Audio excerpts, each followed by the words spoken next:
But you know last night, yo, it was the best.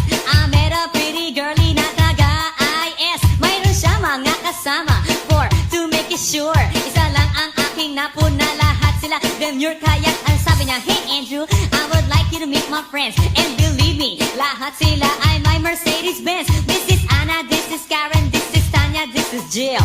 Lahat sila nakatira sa San Lorenzoville among the four. Kay Anna, ako na patingin. At pagkatapos ng si Anna ay biglang lumapit sa'kin. Tinanong niya ako, hey Andrew, can I have your number too?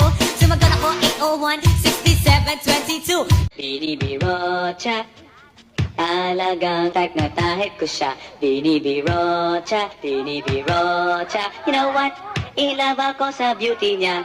Pagkatapos ko mag-MC sa Euphoria nung nakaraang Sabado, ako'y nagpunta, alam nyo ba, sa favorite hangout ko.